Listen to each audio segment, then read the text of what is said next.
Ramazon kelmasidan oldin har bitta ayol mana o'ziga vazifa qildi. O'tgan yili qo'shilganlar yoki undan oldingi yil birga bo'lganlar Ramazon karvonida birgalashib vazifa olganlar.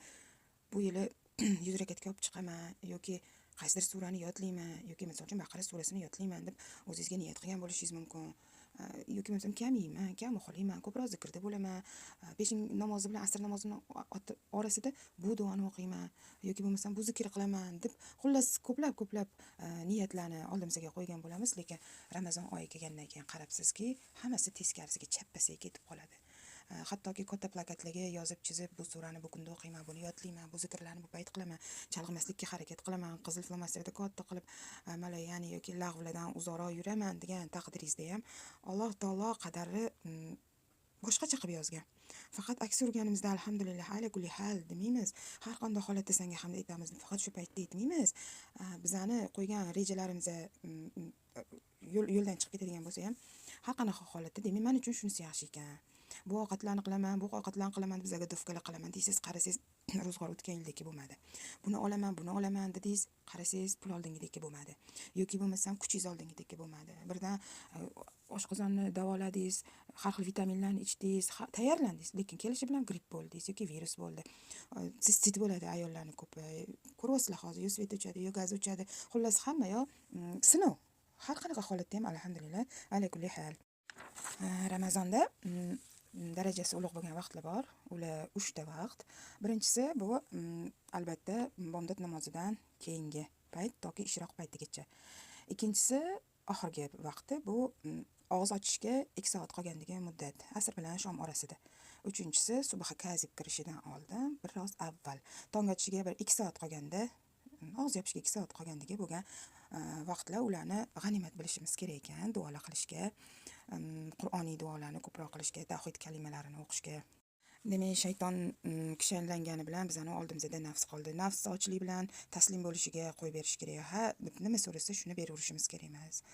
Lekin nafs ham, shayton ham Allohga bo'lgan muxlis bandalariga kuchi yetmas ekan. U lafzi lavvoma, bilasizlar, uni doim bir ikkilantirib yomon narsalarga undab turadigan nafs ham ochlikni oldida o'zini haqir his qilar ekan. Haqiqiy Allohga muxlis bo'lgan bandalariga, ixlosi kuchli bo'lgan bandalariga hatto yoningizdagi nafsga ham kuchi yetmas ekan, shayton yo'lida tursin. Ramazon ro'zasi insonga farz qilingan bo'lsa, hattoki ro'zani Alloh taolo ba'zi bir hayvonlarga ham tutishib yurgan ekan. Juda ham hayron qolganim. Delfinlarni bilardim, baliqlarni bilardim. Haligi Yunus alayhissalomni yutgan baliqqa Allohim ro'za tutishni amr qilgan, u hech narsa yemagan toki Yunus alayhissalom baliq qornidan tashqariga chiqmagunicha. Delfinlarni ro'za tutishini eshitib men hayratda qoldim. Hattoki baqa, ilon hammasi ro'za tutar ekan. Anaqa shilliq qurt bor-ku, yomg'irdan kelgan yerda yurgandimda shirali iz qoldiradi-ku. Oftob bo'lgan paytda bu yoqqa chiqa olmas ekan. Agar jazirama ko'p bo'ladigan bo'lsa, u qo'jirab qoladi-da, haligi qizigan yer ustida, alis-palis ustida yuradigan bo'lsa qo'jirab qoladi. Shuning uchun issiq bo'lib, anomal issiq bo'ladigan paytda ro'za tutishar ekan, bu yoqqa chiqishmas ekan.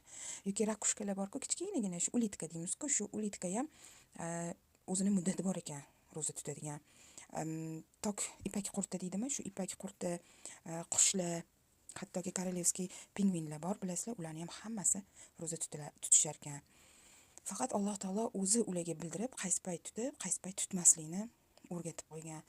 Shunaqangi bir muntazam tartib bilan, nizom bilan yashaydiki, hamma bizning ko'zimizda biz ro'zadormizdek qolgan, hamma ro'zador emasdek tuyuladi. Hamma narsani o'zini tartibi bor. Alloh taolo ilm bilan bu dunyoni yuritib turadi. Shunga aytib biroz ajablanamiz. Hayvonlarki, vahshiy hayvonlarki, yirtqich hayvonlarki Alloh amriga bo'ysunib ro'za tutib turganda, qanday shunday aql zakovat bilan Ramazonda ko'chada ovqat yeyish mumkin? Aqlga sig'maydi. Tutolmading, bemorsan, kasalsan, bir sabablar tufayli tutolmading. Bo'ldi, hatto quyoshdan ham, hatto insonlardan, farishtalardan hayo qilgan holatda ko'rsatma ro'zador emasligingni. Shunaqa holat bo'lishi mumkin-ku. Shuni endi hammaga ko'rsatib qilish bu umuman Ramazonning odoblaridan bo'lmaydi bu ishlarimiz. Ro'za endi Ramazon oyida ro'za tutish farz bo'lgan paytda og'iz ochadigan payt tonggacha bo'lmagan, shom bilan xuftonni orasida bo'lgan muddatda demak ovqat yeb olish kerak bo'lgan. Shu bilan yana mumkin emas bo'lgan. Agar nabodo yeyolmay qolsangiz, shu paytda ertasi kuni yana shu shom paytigacha och yurishingiz kerak bo'lgan. Qandoq ham yaxshi oxir zamon ummatlariga tonggacha bemalol ye, ich, xohlaganingcha mehmondorchilik qilishing mumkin. Bu ham bir Allohga bizga qilgan cheksiz marhamatidir. Endi hozir sizlarga shunday duoni beraman. O'zingizga xolislikni tashlab qo'yman. Robbana a'tiq riqobana minan nar. Robbimiz bizni jahannamdan ozod qilgin degan duo yodlaymiz. Allohumma ballighni laylatil qadr. Allohim bizlarni laylatil qadrga yetkazgin degan. Uchinchisi Robbana taqabbal minna innaka antas samiul alim. Allohim bizlardan qabul qilgin. Haqiqatda sen Samiul alim, eshituvchi va biluvchi zotsan degan 3 ta duo bor. Tashlab beraman. Buni har kuni o'qishda ko'plab fazilatlar bor. Rasululloh sollallohu alayhi vasallam sadaqa kaliti haqida gapirganlarida sadaqa berishga shoshilinglar deb aytganlar, chunki balo undan hatlab o'tolmaydi deganlar. Yana sadaqa yomonliklarni 70 ta eshigini yopadi. Bemorlarni, tuzalmas kasallarni, hozir ayniqsa yo'tal kelgan har xil dorilarni qilib zominlarga borib kelsangiz ham tuzalmayotgan yo'tallar borda, yo'q toshlarga chiqsangiz ham shu bemorliklarni sadaqa berish bilan davolang. Mol-mulklarni qanaqa himoya qilamiz desa, zakot berish bilan himoyalar ekanmiz. Suv olovni o'chirgani kabi sadaqa ham gunohlarni o'chiradi. Alloh azza va jalla, ey odam bolasi, nafaqa qilgan, men ham senga ko'plab nafaqa qilaman degan. Sadaqani yana bitta ko'rinishidan biri tag'ofil deyiladi.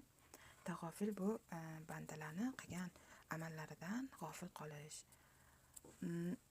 Ko'proq farzandlarimizga bog'liq yoshligiga borib har xil xatolarni qilib qo'yadigan bo'lsa, ko'rib turib, bilib turib o'zimizni g'ofillikka olar ekanmiz. Bu degani bola bilmasdan yolg'on gapirsa, bilib yolg'on gapirsa yoki bir yomon illatlarga ruju qo'yadigan bo'lsa, o'zimizni g'ofillikka olmaymiz. Lekin bolaligiga borib qilib qo'ygan xatolariga hammasiga ham tanbeh beravermasdan o'zimizni g'ofillikka ham olib turishimiz kerak ekan. Chunki bizning qo'limizdan kelmaydi. Bolani yolg'on gapirishini yoki mumkin emas bo'lgan shirinliklarni olishini, shunga o'xshash bolalarga xos bo'lgan odatlarni hammasiga tanbeh beraveradigan bo'lsak, bu bolani tarbiyasini buzamiz faqat. Biz nima qilamiz? Olamlarniki tarbiyalab qo'ygan, shunday yirtqich hayvonlarni tarbiyalab qo'ygan Robbimga farzandlarimizni ham tarbiyalashini omonat topshirib, chiroyli sabr bilan kutamiz. To'g'ri, bu sababiyat olamiz, sababini qilamiz, lekin ba'zida odamlarni aybini ko'rmaslikka olar ekanmiz, bilib bilmaslikka, eshitib eshitmaganlikka, shunga o'xshash ko'p narsalarni birodarlarimizning ayblarini magaran fitnaga sababchi bo'lmasa, ko'rib ko'rmaganga olib o'tib ketar ekanmiz, g'ofillikka solar ekanmiz. Endi halimlik bu har bitta amalni bezaydigan, har bitta narsani go'zal qiladigan narsa, bu halimlik. Qachonki rahbar bo'lsangiz, qattiqlik faqat rahbarlik paytida bo'ladi, boshqa payt yumshoqqina, hazilkash, halim bo'lar ekanmiz. Bu o'ta sabr toqatli, juda ham yumshoqlik bilan hal qiladigan, lekin Alloh sha'niga shirk masalasida noto'g'ri ishlar bo'layotgan bo'lsa, dinda yo'q narsalarni o'ylab chiqib qilayotgan bo'lsa, soppaso odam Ramazon ro'zasi kelganda faqatgina qorni ochib qolishi sababiyatidan ro'za tutmayotgan bo'lsa, Alloh buyruqlariga qo'pollik bilan ish yuritayotgan bo'lsa, to'g'ri unaqa paytda ozgina qattiqlik bilan turish kerak deb o'ylayman, bu meni fikrim. Lekin boshqa paytda bu Alloh buyruqlaridan tashqari bo'lgan holatda albatta yumshoqlik qilishga harakat qilar ekanmiz. Halimlik bilan, karimlik bilan Allohga duo qilganimizda ya Halimun Karim deymiz. Yumshoqlik bilan karimlik qiluvchi zot. Karim nima degani? Ko'plab yaxshilik qilib, uni hech qachon minnat qilmaydigan zot degani. Qani edi har birimizda shunaqa go'zal sifatlar bilan sifatlanish nasib qilgan bo'lsa, har bir Ramazon ro'zasini niyat qilib tutishga harakat qilgan mo'mina solihalarga Alloh taolo yaxshiliklarda bardavom bo'lishi, taqvodor bo'lishi, yaxshiliklarni ham oshkora, ham bekitkicha qilishni nasib etsin, dunyoda ham ofiyat bersin Robbim. Bizning qilgan xatolarimizni oshkor bo'lmasidan tavbalarimiz qabul bo'lishini Allohdan yolvorib so'raymiz. Jahiliyat paytida xatoligiga yo'l qo'ygan gunohlarimizni Robbim buyukligi bilan mag'firat etishini, rahmat oyida, mag'firat oyida jahannamdan ismlari o'chirilgan, tanlanganlar ichida tanlangan bo'lish hammamizga nasib aylasin. Ketgan vaqtlaringizga rozi bo'linglar. Alloh hammamizni isloh qilsin. Ustozimiz, yo'lboshchimiz Muhammad Mustafa sallallohu alayhi vasallamga Mahmud maqomini berib, bizlarga ularni biiznillah shafoatlarini nasib etsin inshaalloh. Assalomu alaykum va rahmatullohi ta'ala va barakatuh.